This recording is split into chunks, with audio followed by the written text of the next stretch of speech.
Hello and welcome back. We are back on our recordings. Last week we were really trying to delve and understand this next chapter, and we decided that we're not going to make a recording until we really figure it out and understand it.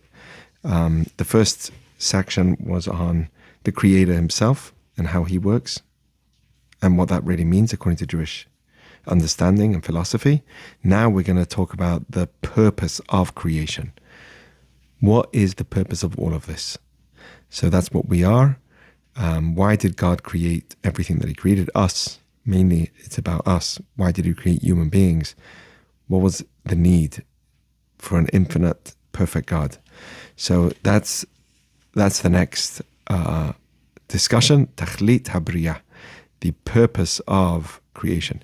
Hine tachlit babriya, behold, the purpose of creation is, was, l'hativ mituvo yitbarach lezulato, to do good from his good, to give good from his good, to something outside of himself. Whenever someone's good, we always say they are good, but they are not just good to yourself. Part of being good is spreading that good outwards. So that's also what God did. He created us in order to give us good. That is literally the purpose of us being in this world, to get good. Isn't that amazing? It's amazing. And so did God give us this good because he is already complete and perfect? So it was kind of like he wanted to expand that outwards to us. So not because he's lacking, but because he is perfect, he is spreading that good outwards beyond. And that's part of being good, is spreading the good. And which is why he created this world and for us to receive it. So that's what we are discussing now.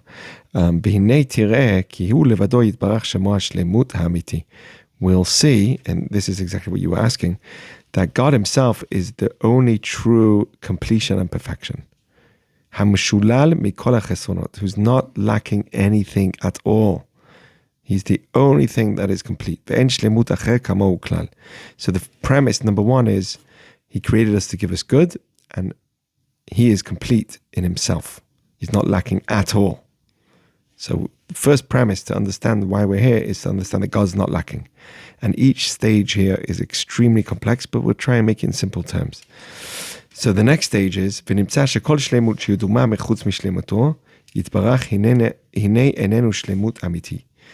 we imagine someone who's perfect, or something that's perfect, outside of God's perfection, the truth is, that is not real perfection.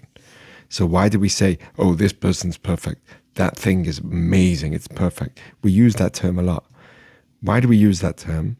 It's only because we are comparing it to other things. When we say, let's say, that guy is perfect, that person is perfectly kind, what we're saying is, in comparison to all the other people that are lacking a certain element of kindness, this person has got it. But it doesn't mean that he's complete like God. But true perfection and completion only exists by God. So premise number one, we said, was that God is perfect. Premise number two is that anytime you refer to perfect, we're actually wrong if it's not God. God is the only definition of perfect. And when we say perfect, we mean in relation, relative to other things. And therefore, whilst it's the will of God to give good to outside of himself, it's not enough that God does a little bit of good, because he is complete. And when he gives good, he needs to give of absolute good. He gives the whole good for all creations in order for them to receive it. God wants to give us a complete good, not a half a good. That's another premise. And whilst God is the true definition of good, and there's no other good besides for him,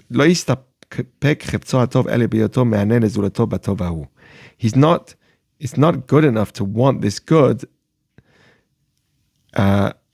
unless he's giving that good of himself. Which is in God himself, which is the true good. Basically, God is complete, wants to give good, and created the creations in order to receive that good, which is himself, because there's no other good besides for himself, and God doesn't want to give half a good. And so how do we know in the real world when God is giving good?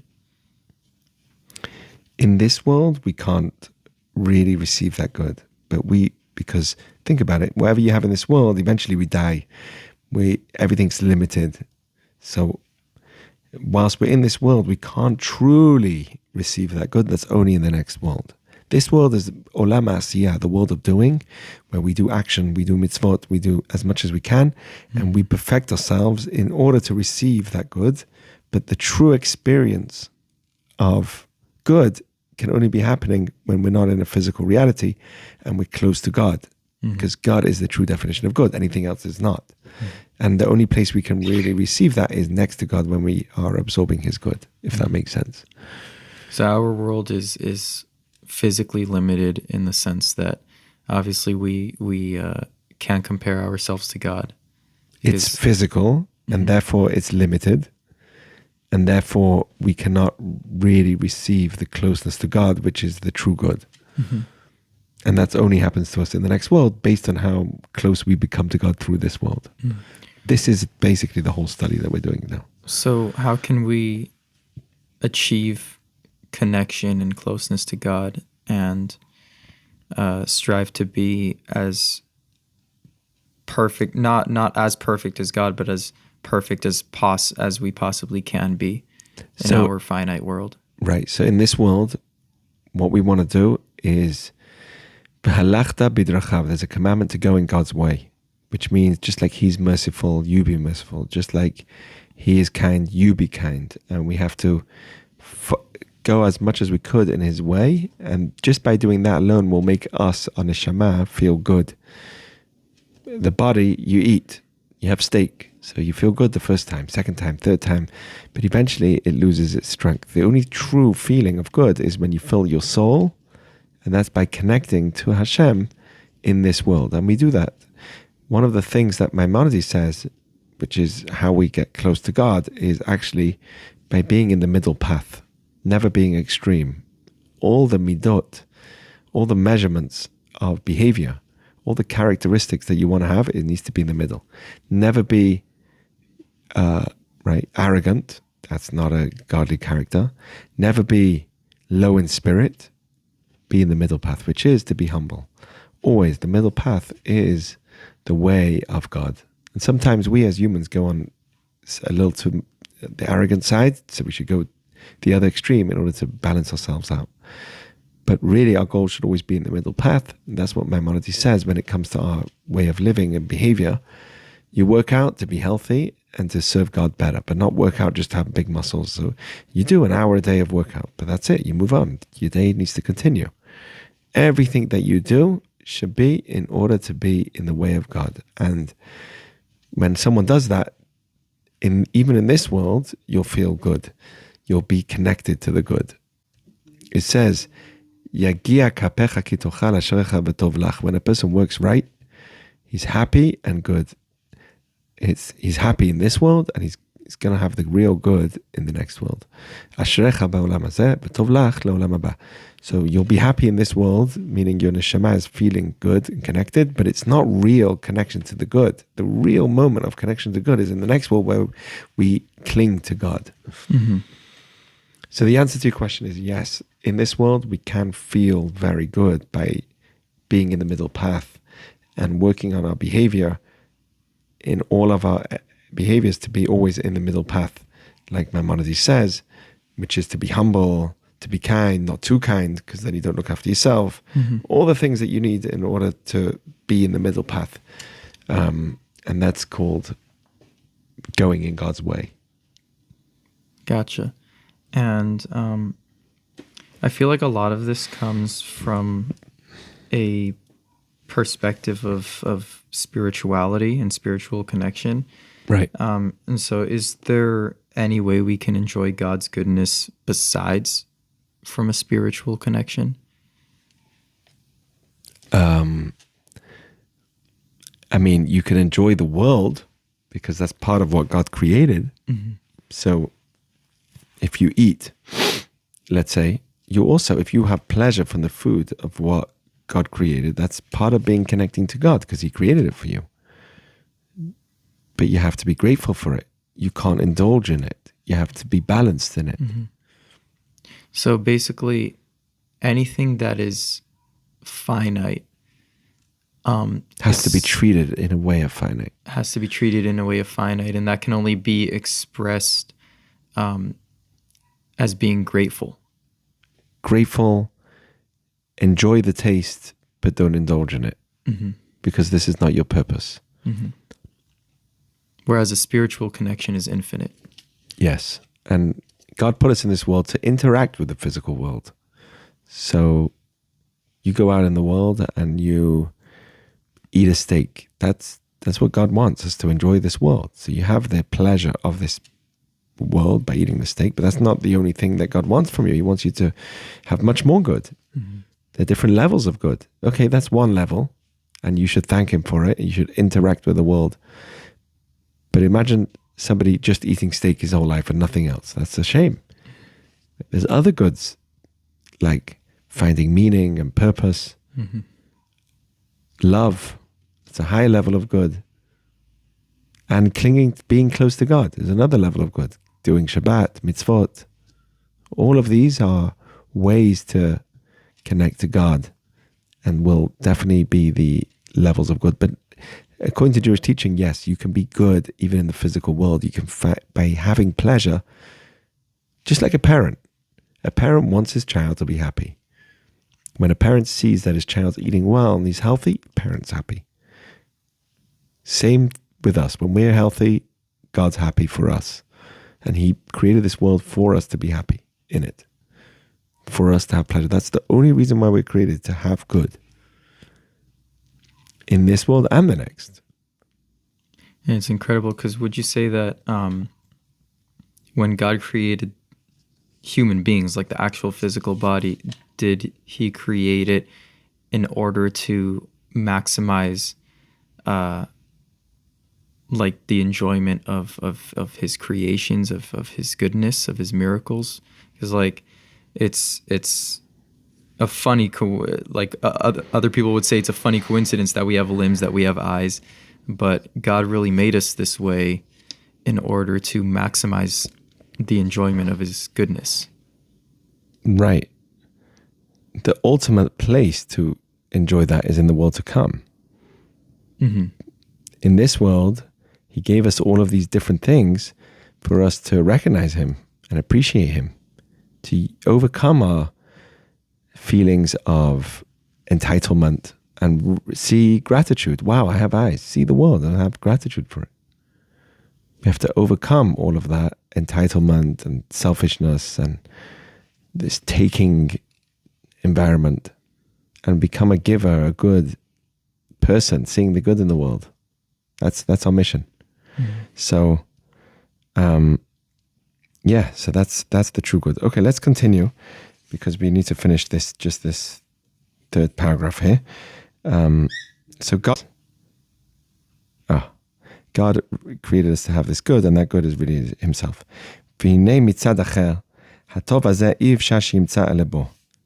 On the other lens, this good can only be found in him. Like we said, with his wisdom he decreed that the reality of this good, this true good, right,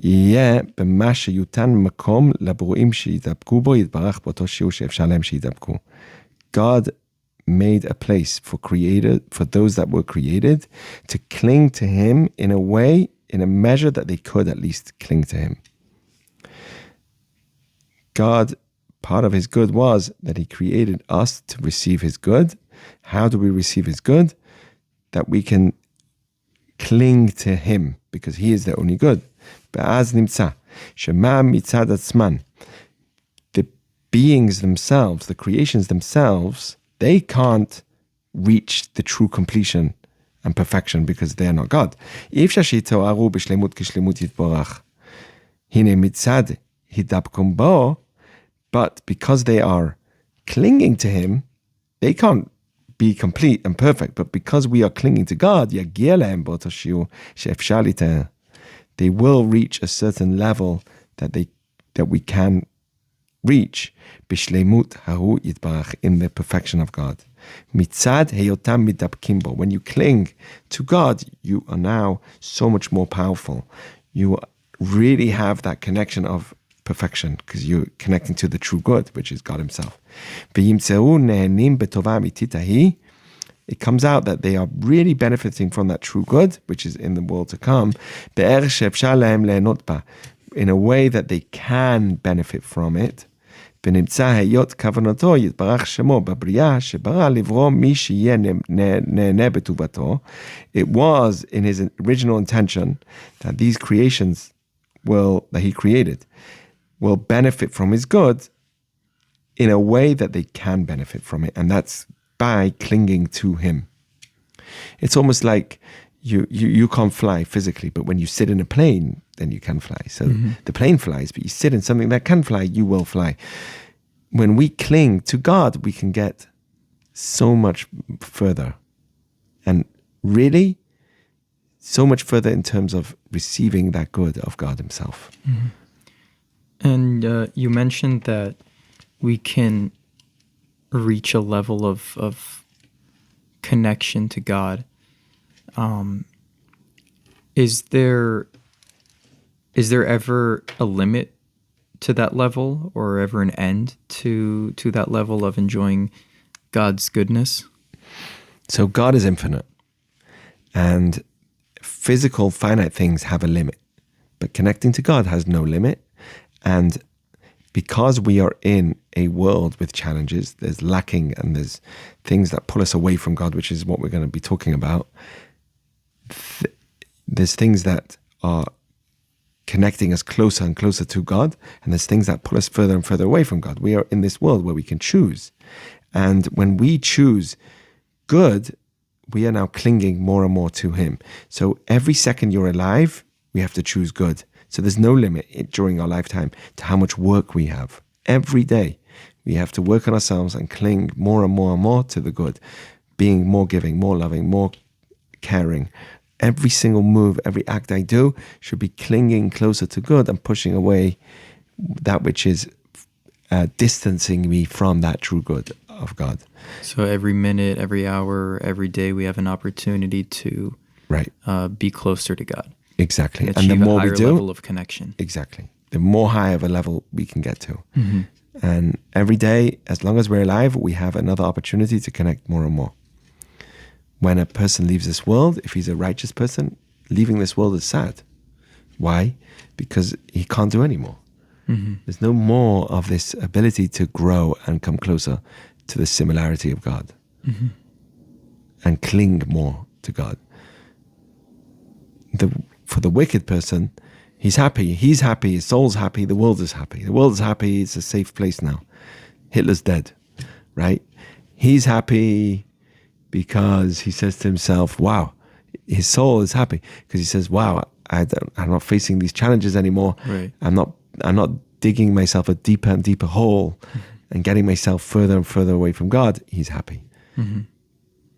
But the righteous are actually sad when they leave this world, because their neshama, their soul, knows that they can't do more. They can't grow. They can't grow anymore. Of course, he's going to have the ultimate level once he leaves this world and he sees what it means to be connected to the true good, which is God. He won't want to come back in this world. Mm-hmm. But that really is the process. So we did the first 3 paragraphs of this chapter called The Purpose of Creation. And really, God is perfect, wants to do good, wants to give us good, and the only good is him himself. And the only way that we can receive that good is if we cling to him. Because if we cling to other things, they are finite. The real place of good is to cling to him. And we're going to learn in the next few paragraphs what that means, clinging to him. That means going through this world where we choose good, and that's how we cling to him. All right. Any questions before we finish off? All right. No, this was a fascinating discussion. I know it was a bit of a difficult theme to wrap your head around first. And so I guess I'll leave with one question: is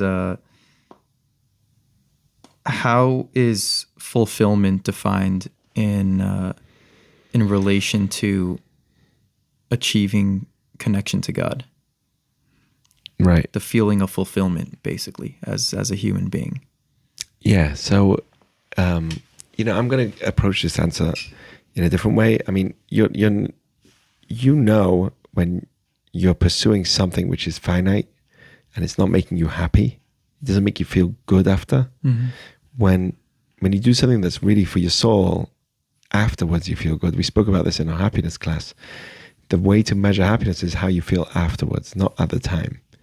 So, you do something and you eat a steak, afterwards it feels great. Great. That means you're doing something godly.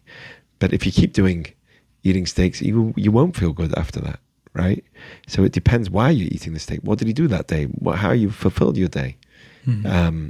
Really, the way to measure how much fulfillment and pleasure you're having by being connected to God is how you feel after. How much horsepower, that's what Rabbi Noach Weinberg used to say. How much horsepower does it give you? Mm-hmm. Every car has different horsepower. How much horsepower are you getting? How much energy? If somebody eats and they're tired after, they're not fulfilling their mission of their soul. Mm-hmm. Because tiredness means you ate wrong. You need to eat so you have energy, not eat so you're tired. Mm-hmm. And the same with everything else. You go to shul, you go to pray. Does your soul feel good? That's one of the ways to measure pleasure, is how you feel afterwards. Mm-hmm. But the true definition of fulfillment is really, we should actually measure ourselves as half-half. Maimonides says that a person should always look at himself as half in between, a Benoni, not righteous and not wicked. I'm 50%, 50-50. And every time I have another opportunity, I can now be a tzaddik. Mm-hmm. So I'm 50-50. I'm not righteous. I'm not wicked. If you call yourself wicked, that's bad. If you call yourself righteous, that's also not good. Why? Because you won't be ambitious to do more. Mm-hmm. So the best way to look at yourself is, I'm half-half. There's always more for me to do. And that way, every day you go and you're ambitious, you try and do another mitzvah, another good deed, another good way to connect to God. And that way, when we leave this world, we really grew as much as we could. Amazing. I like it. That's a really good outlook on life and how to navigate life's challenges and whatever gets thrown our way. It's right. Amazing. Always look at yourself half-half. You're a Benoni in between. And one mitzvah will turn your scales for the better. You'll be now a tzaddik. Someone, Rabbi Vadia Yosef, used to explain, Zichrono Livracha, may his memory be a blessing. He used to explain that, what does it mean 50-50? So, okay, so I'll do a mitzvah now. I'll give tzedakah. Now I'm 51. I'll give tzedakah again. Now I'm 52%. Good. I'll give tzedakah. Now I'm 53. He says, no. After you gave tzedakah, you say, yeah, but yesterday, I gave tzedakah now, but yesterday I really, when I spoke to my parents, I wasn't nice to them. So I need to be nice to my parents. Mm-hmm. So you go nice to your parents, but then you say, I gave tzedakah, but I only did it so that I should be 51%. I didn't do it for the right intentions. You go and give tzedakah again. Every time you have a reason to be 50-50. Mm-hmm. Even after you do a mitzvah, you still have a reason to be 50-50. So that's why it's super important.